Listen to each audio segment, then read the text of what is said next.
What's going on, everyone? Welcome to Candle of Knowledge Redux. My name is Jarvis Smith. If you're new to the pod, the video, audio experience journal diary right here on YouTube or wherever else you came across this to get to this video here, I appreciate it so much.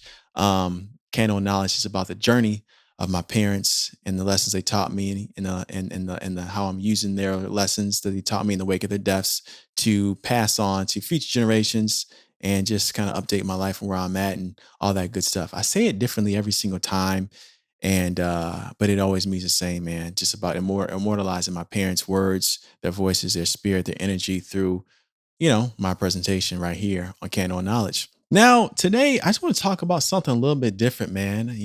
Something a little bit, I don't know, completely different. Something I just like thinking about, like, and really this episode idea came from just thinking about maybe like when it came to being disciplined and like getting in trouble and like how my parents would discipline me and stuff like that. I used to think, okay, like nobody's perfect, everybody can get in trouble, so like what are some of your faults, what are some of the things that can get you in trouble, right? That as far as just maybe just the things that I'm still working through, because I talk about a lot of different things, but I don't ever want to make it seem like I'm just perfect. I got everything figured out. I don't have any faults. I'm just Mr. Perfect, and that's why I'm here talking. Because I'm Mr. Perfect. No, I got my own faults and my own things like that, or just difficulties that I work through. So these are maybe not seem like a big deal to some, but they're just things that I know that can hinder me or stop me or kind of put roadblocks in my way that I always got to be mindful of. One of the big things that I would say starting off, that I'm a person who can sometimes internalize. And when I internalize things, that's like basically letting things build up that I could have addressed in that moment, but I didn't address in the moment. So now I'm letting them build up. Sometimes where that comes from for me, though, if I'm being honest, is like I always say to myself, is it worth having that disagreement or what have you? I don't look to have an argument, but is it worth having that disagreement with somebody? And it's not necessarily concerned about the confrontation part of it. It's just like, is it really worth it? And that's something I wrestle with too, kind of going back and forth. I was born in October 12th, so I'm a Libra there.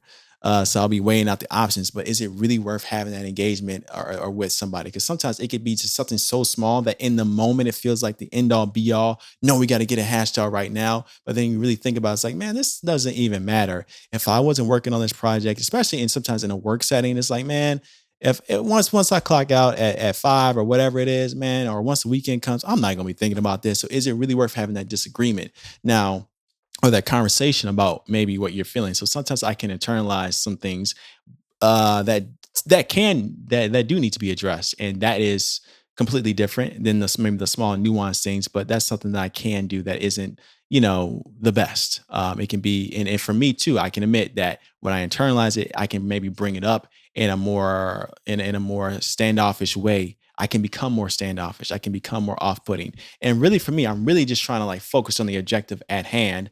And but that can also create problems there, because again, you can't really focus on objective at hand because you just have this internal feeling that you have that you haven't talked about, where it could just be a direction where a project is going. It could be a conversation you have with somebody that you just didn't agree with or whatever. So sometimes I can find myself in that situation. I do like to sit on it and think about, is it worth having that conversation? But it is, I have learned to work through it in the sense of have that conversation. It's always a ways to have disagreements with people with respect. I don't like to lead things with confrontation or to find ways to kind of put people down, or just to have things blow up in my face or someone else's face or anything like that. But it is to have that understanding about, okay, what's making me not feel the best about this situation, and maybe vice versa. If someone's not liking what I'm doing, what's making them feel like that, and try to find that common ground. I'm not trying to make it sound like it's easy to get there, but I am open minded to have that conversation. But I do realize I have to understand that, yeah, I can internalize some things that can kind of cause that problem. Do I avoid conflict? That can kind of create a problem, right? Am I a person who likes to avoid conflict?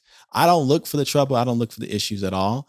And I think it goes back to that bigger picture. It's like, man, it's like, you know, do you really want to engage with this difficult person? And I think too, the reason why I've been able to avoid conflict is it's like we're at this point in life, no one controls what you do except for you. man. And it's like you're not confined to some hallways in school like how I was in when I was in high school or grade school or whatever, man. No, I'm like I'm a grown ass man in this world, navigating this world however I want to. So there's no one confining me. There's just consequence for your actions, but you can choose to engage with anyone how you want to. There's just consequence for your actions. You have to deal with that. So that's what it comes to when I say dealing with confrontation. But in the moments that I had to deal with confrontation overall, yeah, I definitely sit on it to think like, okay, is this really worth pursuing? And then if there's someone I trust, I will go to that person I trust and maybe talk about the best way to approach this. And then from there, I will have that difficult conversation. But the end goal is always, when I say if I am having a conversation that's going to be difficult, that is rooted in some type of confrontation, I always like to start the conversation off with respect. And I remind the person I'm speaking to how I open up the conversation with respect. I want to end the conversation with respect, but we got to talk about that middle part that's causing us to have rift.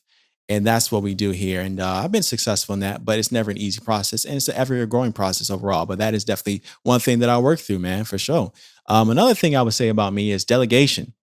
I'm a person sometimes when it's time to delegate, I'm getting better at it day by day with every new project that I do, with every new opportunity I get on a personal, professional, creative level. But I think when I think about the creative side, the delegation part is sometimes challenging because on the creative side, it is just me. It's literally just me here doing this series right here. There's no one else. So it's like it's on me to kind of get it done, which is not an issue. But then sometimes I carry that over to other parts of maybe professional, personal life where you do have people who want to help you out, but because you don't delegate, you don't ask for help, or sometimes you kind of take everything on. You kind of create more scenarios for yourself, more challenging. And I am a person who likes to push to see how far I can do something before I ask for help. I'm not one of those people who just immediately likes to ask for help as soon as I start on something. Like if I'm genuinely lost, I will not be afraid to ask for help or ask that question for assistance or clarification.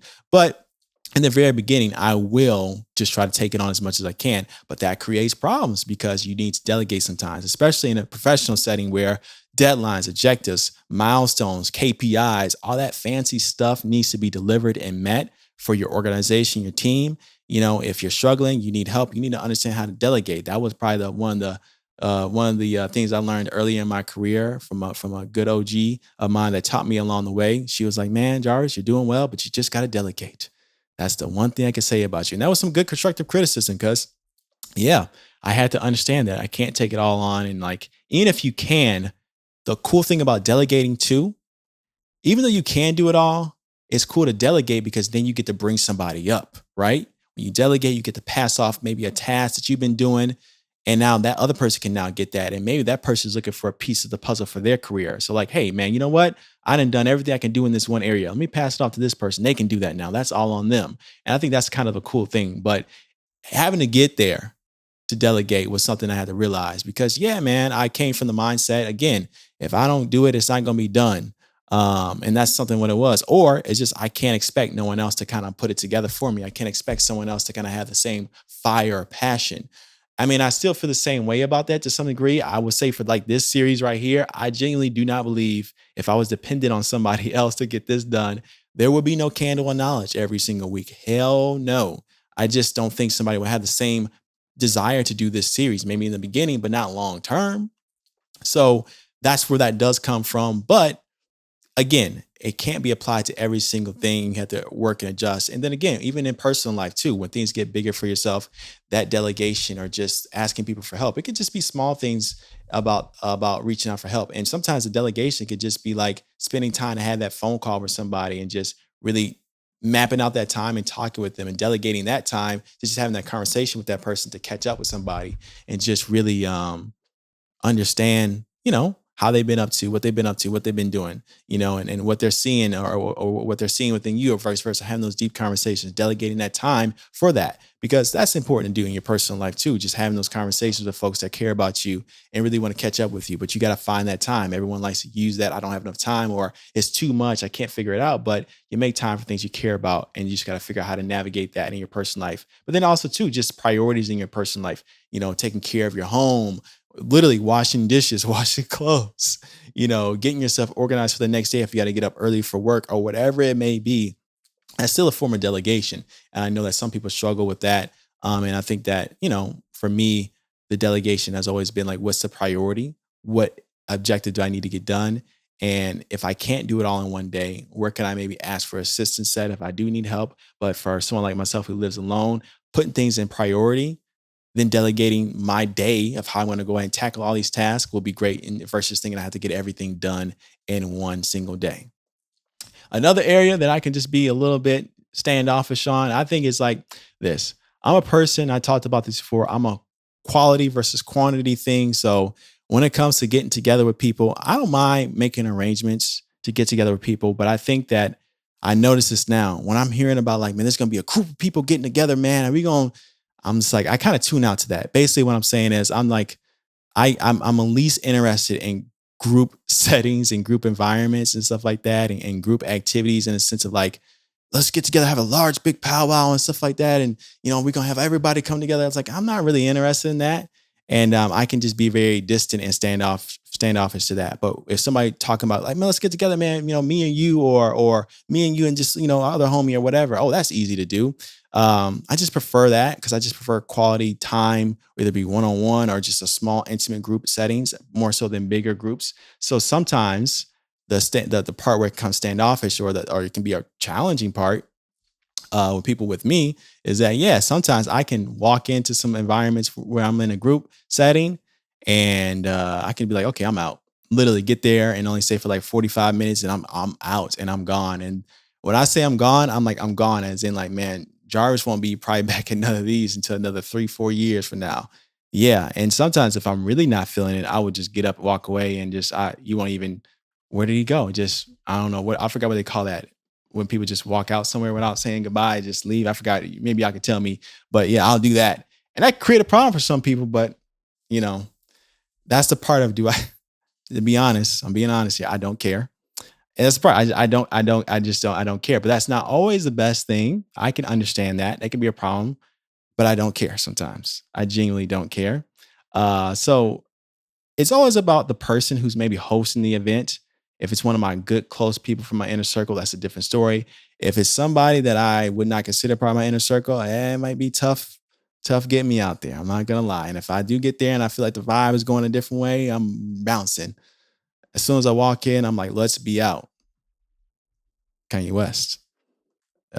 So that's just how it is right there for me. So, but again, I know that can be create a conflict because we're not going to invite him out anywhere else because he just doesn't stay and he just leaves. He doesn't say goodbye. Again, I can be a problem. I can acknowledge that can be a problem, but I don't care. I mean, it's just the truth. And again, it's one of those things that I'm aware that it can be a problem, and I'm not trying to brag about it, but I just prefer quality over quantity. So I'm just very mindful about that because again, I'm not into having maybe shallow conversations and stuff like that. I like to have those deep, intimate conversations, and I found the most of those conversations happening in those more intimate settings versus those group settings. Now, I'm not gonna act like I didn't have fun at these group environments and group settings. I'm coming from the live entertainment world where concerts and festivals are nothing but group settings. But when I am around those, a brother does get drained and I go away for quite some time until I reemerge again. Cause I'm like, okay, I done kicked it at this one show for a hot minute. Now I'm not gonna pull out until maybe November, until maybe, next year or whatever, like for real, or something like that. It can be like that sometimes and just focus on my small get togethers. But next time I won't be pulling out because again, man, it's just it does take a lot for me. Just to have all those interactions too, because I'm just like, it's not always it to me, it's just not always fulfilling to have that large quantity. So that's why I can be very standoffish for that too. I guess another thing too about myself that can also be another standoffish thing amongst this thing too is the fact that I don't drink or smoke. That can kind of create problems for some people that maybe they don't feel like they can bring me out somewhere. And again, to that same point, I don't care, but I understand how that can be sometimes a standoffish thing, an off-putting thing to some people. Oh, he doesn't drink or smoke, so we can't bring him out. No, no, no, we don't. Well, this is an adult party, so we'll be doing adult things. All that shit, man. They be thinking like that. So I'm like, cool, man. I can that can be a flaw of me because again, I'm not judging anybody. I really don't care about what y'all do. My decision to not do that is my decision not to do that. And the answer is simply why I don't do it because I just simply don't do it. I'm not going to give out some silly answer of like, oh well, it's against my this belief or someone else told me not to do it or my health. It's just I don't fucking want to do it, man. Simple as that. Okay, my choice. Move on. But yeah, I mean, again, I laugh at it, but it's the truth though. It's like all these different things when these social settings that, and I think that's the biggest point I'm getting to here is that social settings, I'm very selective. I've gotten even more selective now that I've gotten older, and it ain't changing. I will say no and put a social event lower on my priority list than anything else because, again, a lot of these social events don't bring me value a lot of times. It just doesn't. It doesn't bring value to my life and value in the sense of fulfillment or satisfaction. If it doesn't bring that, then imagine me spending money on gas and maybe, it depends on what type of event it is. If you got to dress up, whatever, it's like whatever. But if it's someone from my inner circle, someone super close, it's a special gathering they got going on, I'm going to pull up for sure. I'm going to be there. I'm going to be there for more than just 30 minutes, 45 minutes. I'll be there. You know what I'm saying? If it's something that I really am interested in, I'll go check it out. But if it's just something super casual, nah, I'd like to have maybe something a little bit put together. But those are just some of the things that, I've learned about myself throughout this journey and just being okay with, but also still working through and understanding how they can maybe impact other people and how they interact with me. And then, too, another thing that I would say is I'm quiet sometimes, right? That's not usually an issue, but I know that silence can sometimes create conflict amongst people because that can make people feel uneasy or just makes people feel unsure about maybe themselves with you or vice versa. Silence can be used like that. And I'm very aware of that. I used to be a person when I was younger as a kid. I used to think that like being expressive and loud and angry and showing your anger was like the thing. And then I quickly learned from my father that that's only gonna get you your ass whooped in our house and also in trouble in school. And so I was like, man, I had to switch it up. Definitely. And learning about just me being more quiet about certain things and just kind of just using that as a way to kind of maybe just like brush off certain things or whatever and just kind of walk away from something was just my way to go about it. Because now as an adult, I look at it, it's just like when things are going the opposite way, you really can't do anything about it, but go in your own direction. That's going to be positive for you. So sometimes for me, the positive route for me to kind of address something can be silence. But for someone else, that silence can create conflict. That silence can create disturbance, right? It really can. To them, that silence can be looked at as a form of an attack because you're giving me the silent treatment. You've heard that before or whatever. And it's not like that, but it's just like, man, there's really nothing I can do or say. You're going to go down the path you want to go down. You're going to do what you want to do. The decision has already been made.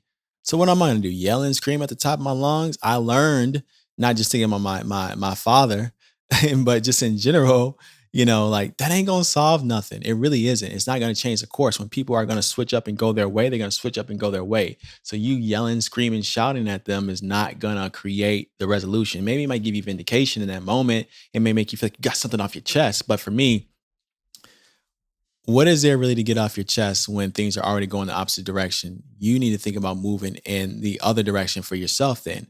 That's just what it is. So for me, the form of silence has been that for me. So I have used that as a tool to help guide me through, but I understand how that can be seen as a weapon for some. It can be seen as an issue for some. It can be very uncomfortable. And when I say silence, I'm just like I'm not a person who likes to engage with people if you're not having a ongoing commitment or a conversation with or whatever. Like if I'm not tied to you anymore, if I'm not working with you anymore, and we weren't the best on the eye to eye, I probably won't end up talking to you. That doesn't mean I'm going to be talking bad about you or whatever, but it's just I have nothing else to say. I have nothing else to give. So it's like I'm not gonna keep in contact with you. There are some people like, oh man, I don't talk to that person. But like on the internet era that we're in, they still engage with each other on the internet. They still follow each other and keep in contact with each other. You've seen that same thing with relationships too, and intimate relationships too, romantic relationships too. And I'm like, I'm not one of those type of people. I'm like, nah, I mean, if things are going the opposite direction, things are just going the opposite direction. And that's just how it has to be. I think, especially if the terms are not ending on the best. There's really nothing more that can be said or be done on that one. So for me, I'm not going to speak bad or negative, but I'm just not going to speak about it at all and just move forward and focus on moving forward. Because while if you're so busy caught up bringing up bad things or negative things or venting on things all the time, then you're not moving yourself forward. And that's just something I choose to do. And the silence helps me move forward. But again, I understand how it can be viewed the other way. Again, I wanted to do this episode to talk about this because these are some of the things I learned about myself that, again, still working through, still navigating through. Obviously, nothing is like as straightforward. There's always going to be some type of interpretations or adjustments made with different people I meet along my journey in my life and just as I grow and evolve my damn self, But I think the core of what these things have done for me, though they can be issues or challenges or obstacles that people may have with me to try to get to know me, I also try to understand it so I can see how it helps me grow as a person too. And the ultimate thing that I can say about all these things that I just mentioned is I will never put anything in front of a genuine connection as far as like I will always make the effort for a genuine connection, whether it be through business, friendship, intimacy, or whatever. I always will make that intent for a genuine connection. I will never be so stuck in my ways that I can't see something from another perspective, because that's when things start to really go downhill and you start to not have those new experiences that can bring you forward in life. And if I said before, like I said earlier in my series, I'm working on my magnum opus, which is me saying I'm working to become the greatest of all time, which is me saying I'm going to become the best version of myself. You always got to keep an open mind. I think that's something that my father had, definitely my mother also had, and I think that that's something that they definitely passed on to us, not just through their words, but through their actions and how they raised us and brought us around different environments. And my parents weren't perfect; they had their own faults and issues too, both as individuals, as a marriage, and stuff like that. But at the same time, they were themselves and authentic to themselves and what they believed in too, and they stood on it very well. That can also create the conflict, but they also stood on it well too. So I think for me, just seeing all those different experiences I've had from that into where I'm at now, I always have to keep an open mind. So I'm never so rooted and grounded in something where I'm not willing to see something from another perspective. But I will say it won't be just with anyone or anything, just to be maybe accepted. And I think that's ultimately where this all comes from. A lot of these stances that I've taken is because I always felt like I had to sacrifice a little bit of myself to be accepted. And when I start taking maybe the road less traveled, which was I don't really care if I'm going to be accepted by a group or something like that by having my perspective on things. If I have to walk this path alone on certain things just because my view is different, then I'm willing to do that. And I still am like that, right? Still am like that where I'm willing to take the road less traveled, to take that lone path. And I really don't believe it's alone because it's just me believing in myself and the core of who I am and not altering that to kind of fit in and things of that nature. But at the same time, when I know that the connection is real, I know when the opportunity is genuine and the conversations are sincere, I will always open up. But it's good to know where I stand with some of the things that I'm working through. And hopefully the people that I continue to meet along my journey will do the same thing as well.